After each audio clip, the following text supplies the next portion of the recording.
This is astounding. Thank you, all of you. It's a Saturday morning.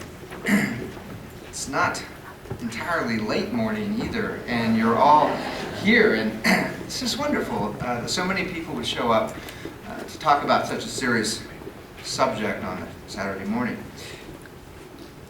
I want to open with a few broad thoughts. My job here today is a little more historical, but I also want to put these comments and these ideas in something of a contemporary light. Lincoln once commented that if slavery is not wrong, nothing is wrong. I think I agree with that. If it's not wrong to treat a human being as a piece of property, however one defines that or qualifies it, if that's not wrong, how can anything else be wrong? In a way, every other crime, every other sin, murder, theft, rape, assault, are all sort of corollaries of this idea of slavery. One human being treating another as an object, as a piece of property. Certainly, Immanuel Kant, arguably the greatest of the modern moralists, would agree with that. And that raises an interesting question. I assume, I don't know this for sure, but I assume most of us here today would agree that slavery is a gross and terrible wrong. And of course, any moral judgment involves a moral question. Why? Why is it wrong? And I will argue that slavery is wrong precisely because equality is right. That's why slavery is wrong. If all men were not created equal, if all human beings were not equal somehow in their natural rights, in their dignity, in their humanity, if human beings were not equal in some way, then why would slavery be wrong? Slavery is wrong because equality is right. Anybody who wants to condemn slavery finds themselves standing on the ground of equality. That's your support to criticize slavery is wrong. And that's a particular interest for us here in the United States, because it turns out the United States of America was the first nation in human history founded on this very simple moral idea that every human being is equal to each other in some fundamental moral, political respect. And we can talk, I'm hoping we'll have a little bit of time for Q&A, we can talk about whether Americans, particular Americans, actually lived up to that idea perfectly. That's debatable, that's challengeable. But I will say this, the idea, I think the idea is perfect. I will defend the perfection of the idea of human equality, regardless of who lived up to it or who failed to live up to that idea. I think, let's see, Steve, I have a clicker thing up here. Yep. Is this it? Okay. I can just go to the next one. I'm not very good with electronic things. I'm actually kind of a chalkboard sort of guy, but there's so many of you, I decided not to go with the chalkboard. Here we go, okay. So I'm going to offer to you perhaps a slightly different way of thinking about the issue of slavery in relationship to the United States of America in particular. Fully aware that this has been a global problem, it remains a global problem. Our focus shouldn't be only on the United States, but it's also true we all are here in the middle of the United States, so we should want to know about America and slavery. And I'm going to make an argument that slavery, I think about slavery in a very different way. Many Americans look at the subject of slavery in America as something to be ashamed of. something to be, we should either repent for it or forget about it, or it's this very bad, ugly, dark part of American history, and I say just the opposite. I will argue that nothing illuminates or demonstrates the goodness of America, the fundamental goodness of America, the way the problem of slavery does. For a very simple reason. Slavery, after all, is a very old institution. Very old. It has been around since the beginning of recorded human history. Now, to be sure, it has existed in many different forms. It's been called different things. It's been regulated in different ways. But the fundamental practice of the mind of one human being attempting to control the body of another human being, that's how I define slavery, that has existed for 10,000 years. All over the world. There's nothing new about slavery. Further, in 1776, when remember these Englishmen, they were not yet Americans, they were Europeans, they were English colonists living in British North America. As they were thinking about forming a new regime, slavery at that day was a global, worldwide institution. Everybody was in on it. Or I'll put it this way, anybody who could make money on slavery or the slave trade was making money on slavery and the slave trade. It cut across national boundaries, boundaries of religion, boundaries of skin color, boundaries of culture, ethnicity, didn't matter. If somebody could make money selling another human being, they would, all over the world. And in this sense then, in this regard, these are common facts. Everybody knows this. I'm not up here revealing some hidden secret research. Isn't it odd that Americans, and especially educated Americans, scholars, critics, look at the American founding and say, how dare they founded this nation and talked about equality, and yet they had slavery? Well, my response is, what else would you expect?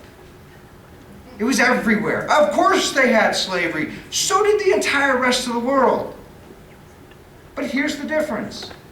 Here's the difference. While many nations, many cultures engaged in slavery, sold slaves, enslaved their own people, enslaved other people, there's only one group who stood up and said, we hold these truths to be self-evident that all men are created equal, and therefore they started thinking, maybe slavery's wrong. For the first time in human history, maybe it's wrong. Maybe we should take some steps to get rid of it. Now, for doing that, I say, thank God. I'm really happy they did that. Were some of them hypocrites? Yeah, some of them were hypocrites. That's okay. Human nature is very hypocritical if you haven't figured that out yet. Believe it or not, we don't all perfectly live up to the standards we preach. I know that's news to some of you. We don't. And the Americans were no different. They preached a standard, they preached an idea, and they didn't live up to it perfectly, but they put the idea there so that we could work towards it, aim at it, try to accomplish that, which included getting rid of slavery. And here's what's remarkable about slavery in America. Before the ink was dry on that Declaration of Independence, saying all men are created equal, slavery became a problem in the United States. And it not only became a problem, it became the problem. The problem. It became such a problem that over 600,000 human beings, citizens, are slaughtered to get rid of the institution of slavery. In fact, let me just put a little edge on this comment, which is also true. More than 600,000, mostly white men, were slaughtered to get rid of Negro slavery in America. Now I ask you, where the hell had anything like that ever happened in all of human history? And the answer is nowhere. That had never happened anywhere. And so the mere fact that slavery became a problem in America, I think tells us much about the goodness of America. Here's what I mean by this. Slavery is a problem only in a fundamentally decent or fundamentally good regime, right? If a regime is based on the idea of equality and justice and slavery is present, how do those people look at slavery? As a problem. Oh, that's a problem, and we got to get rid of that somehow. Just to give you a counterexample, Nazis did not run around wringing their hands with concern, saying, oh dear, have you heard some of those Jews are being used as slaves before they're thrown into fire pits and gas chambers and shot? They didn't worry about it. Slavery, in other words, was no problem from a Nazi point of view. It was not a problem. It was part of the way of life. It was part of the regime. But in America, we said all men are created equal. Slavery had been around for a long time. It's continued to be around. It was an incredibly difficult problem to solve because America also said, we hold these truths to be self-evident that all men are created equal, and anything we do publicly, any government we create, any laws we pass, any policies we adopt, are going to be authorized by the consent of the governed. Now, there's the rub. You know, getting the consent of you people makes life so damn difficult. It just does. If I could just rule on my own without worrying about your permission, it would really be easy. But the idea of equality, not only does it say you can't do things like enslave other people, it also says if you want to rule over someone else, you need their permission, you need their consent. That's rooted right in the fabric of the idea of human equality. And the challenge was, slavery being so entrenched, so old, so difficult, it was not easy to get rid of. Lots of Americans had come to have deep vested interest in the institution of slavery. Some of them were making boatloads of money on it. They were not simply going to consent to vote to get rid of slavery instantly at their own financial expense. And you can say, well, if they were angels, they would have done that, right? If they were perfectly moral beings, angelic, they would have done that. Well, I'm here to tell you they were human beings. They weren't angels. They were human beings acting on their interests as they saw fit. And yet, let's see. Is that, did I do that? Or did you do? You did that, okay. It's like a little magic show here, you know.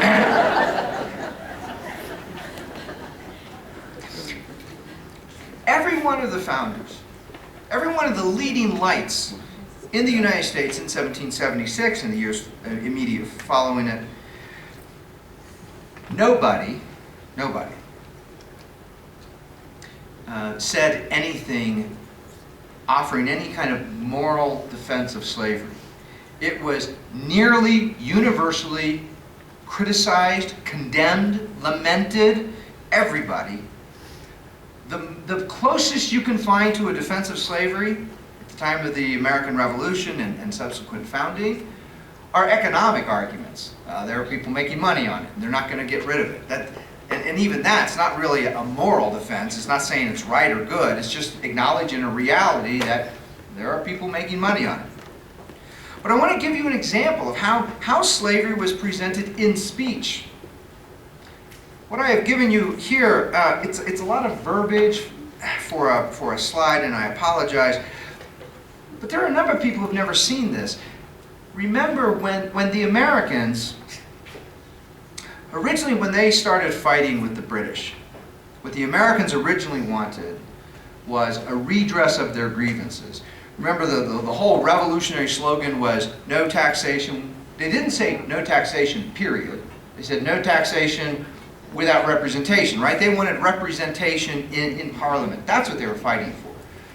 And they fought with the British for about a year. You all remember the famous battles of Lexington and Concord. And throughout most of that time, the Continental Congress, General Washington out there leading the Continental Army, what they wanted was the British to change the structure of Parliament so that they could have representatives there. When it became clear that wasn't going to happen, eventually the Americans decided, you know, this isn't going to work. We're not going to get justice. We're not going to get representation. So it's now time for independence. Just to cut the political tie completely, we're going to start a new country. And they wanted a formal declaration declaring, not just to the British, but to the whole world, the causes for it. And in that sense, the Declaration of Independence is itself a remarkable, strange document. Look through all prior human history. Where do you find people forming a new regime standing up and talking publicly about the moral cause of it? Think of, if anybody takes their historical bearings from the Bible, what's the first kind of political society that's created in the Bible? Cain and Abel. Do you think Cain's going to stand up and offer a declaration of his causes, why he's... No, he just murdered his brother, right? You don't stand up and brag to the world about fratricidal murder. Well, how about a regime much more glorious? Let's look at Rome. The founding of Rome, surely that has some glorious moral high ground, right? Romulus and Remus. No, it's another case of fratricidal murder. The point is, every regime in human history, I would argue, has been founded upon either force or fraud, or some combination of the two. And yet the Americans stand up and say, here are our ideas. Here's what we're fighting for. And you, the rest of the world, you judge whether this makes sense or not, whether this is right or whether this is wrong. So they won a Declaration of Independence, and they formed a committee. And John Adams was on the committee. John Adams went to Tom Jefferson, and he said, Tommy, you need to write this first draft of the Declaration because, number one, pains me to admit it, but you're 10 times a better writer than I am. And number two, you know, I'm John Adams, and I'm kind of a little shit, and everyone hates me. And I have enemies all over, and so I really shouldn't be the one writing this declaration. Jefferson at that time was relatively unknown. He was relatively uncontroversial, and so Jefferson agreed to write the first draft of the Declaration of Independence. And, you know, many scholars, teachers, professors focus on the famous opening lines, laws of nature, nature's God, and these self-evident truths. But remember the middle part of the Declaration? It's a list of grievances against the king, right? It focuses solely on the king and says, look what he has done to us. One wrong after another, after another, after another. And it's part of building the case why the Americans should have independence. The longest charge against the king by Jefferson, most of them are just one simple, single little line. The longest charge against the king is right here. This is Jefferson describing George III. And here's what he says. He has waged cruel war against human nature itself, violating its most sacred rights of life and liberty in the persons of a distant people who never offended him. Those Africans who were being enslaved, they never offended George III. What the hell had they ever done to the King of England? Nothing.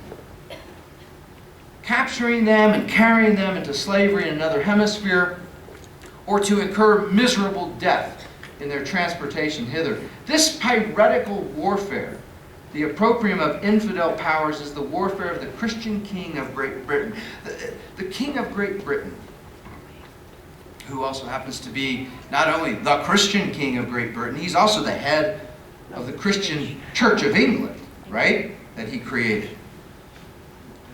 He's a pirate. He's nothing but a pirate. Now I ask you, what is a pirate? Well, Yes, it is Johnny Depp looking exceptionally sexy. I know. But what really is a pirate? A pirate's just a petty thief who happens to do his work on the water instead of the land. That's all a pirate is. That's what King George III is. He's a damn little pirate. Whether it's him personally or he's authorizing and offering protection, what's happening is human beings are being stolen, picked up by force, and shipped all over the world to places they don't want to go. Determined to keep open a market where men, and those capital letters right there, M-E-N, that's Jefferson's. In Jefferson's original hand. The king is protecting a market where men are bought and sold, right? As if they're property. Yet they're not property. What are they? They're men. These men, human beings, are being bought and sold. Think back to the Jefferson's famous line in the second sentence of the Declaration. We hold these truths to be self-evident that all men are created equal. What are these slaves who are being bought and sold from Africa? They are men. Does Thomas Jefferson know that these African slaves are human beings? I submit to you absolutely 100% he knows. And this is exactly why Jefferson acknowledges over and over the wrongness of slavery. When you look at the individual founders, what you find is a whole continuum with regard to slavery. At one end of the spectrum is someone like Alexander Hamilton. Hamilton never owns a slave in his life. He's never involved in the institution of slavery other than fighting to get rid of it. That's his only involvement with it. If you know anything about the life of Hamilton, Hamilton grew up in such miserable poverty and squalor in the West Indies, never knew his father, watched his mother die a miserable death, surrounded by her own vomit and blood when he was 7 years old. Hamilton didn't come from the kind of family that could buy slaves, but he saw it. He saw it in those West Indian islands. He saw slave ships transporting slaves, and he would watch slaves being loaded and unloaded, and from the time he was a little boy, he deplored it. He hated it. He hated that visual look. He said it haunted him for the rest of his life. He couldn't get rid of those images of human beings being shackled together with chains and ropes, and he absolutely hated it. In the middle of this spectrum, I would put someone like George Washington. Washington grows up with slavery. His family owned slaves. His father owned slaves. He inherits slaves from his family, from the woman that he marries. And yet, he comes to think as an adult. He studies this idea of equality. He comes to realize, you know, this institution is very old, very traditional.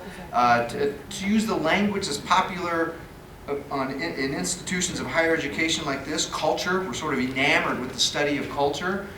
Well, Washington could say that's part of our culture. It's a very deep cultural roots, this institution of slavery. And yet he's able to step outside of his own culture, his own tradition, look at that and say, you know, I think it's wrong. It's familiar, it's the way we've been doing it, but I think it's wrong because equality is true.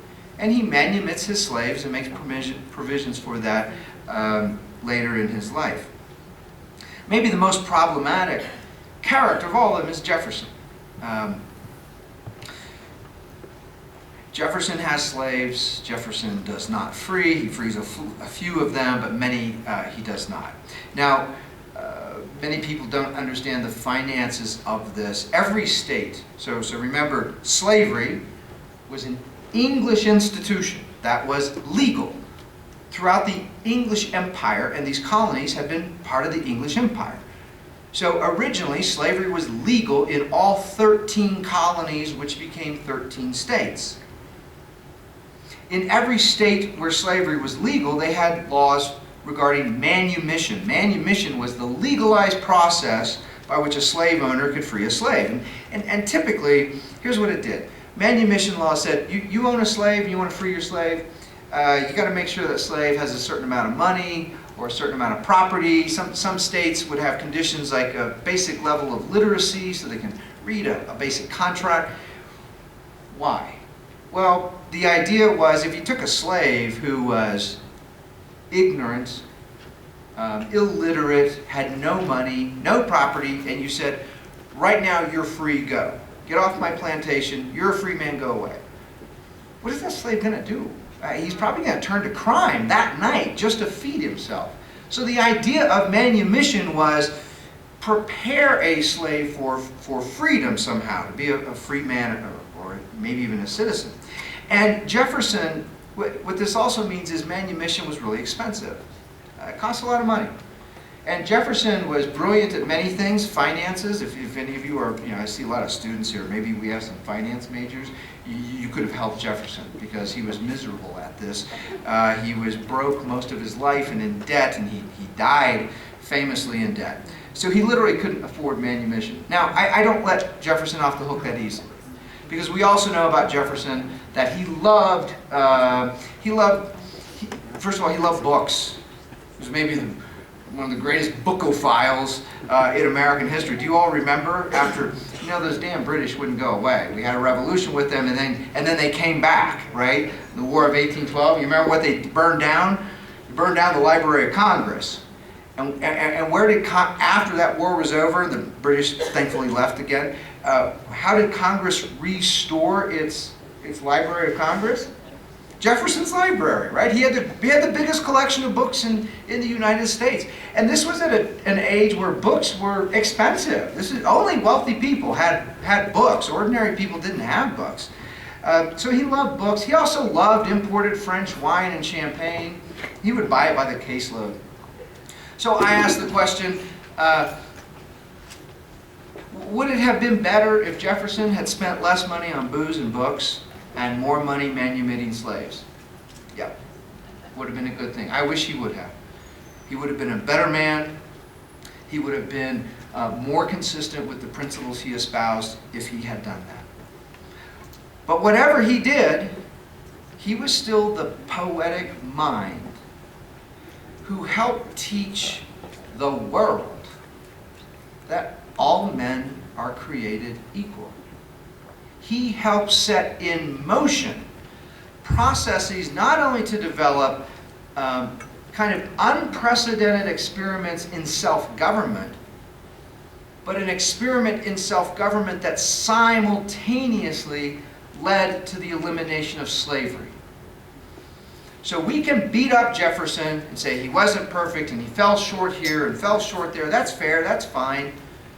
What I'm actually more interested in as an academic, as a researcher, as a human being and a fellow citizen, I'm interested in the good that he did. It's unusual for anyone to do the kind of good that he did, and I thank him for that. And I think all of us are in his debt. The Americans, Steve, may we click to the next one? There we go. How about that? He's going to do this now. And we have about 10 minutes. Okay, so the Americans also they not only spoke against slavery, they took many actions against slavery. And this is in many ways the greatest charge against the Americans. Academics in particular, and I always find this sort of amusing. I've been in the academic world for a long time, as a student myself, as a professor, and one thing I've noticed about many academics, many of them, not all, many of them have not done much out in the world.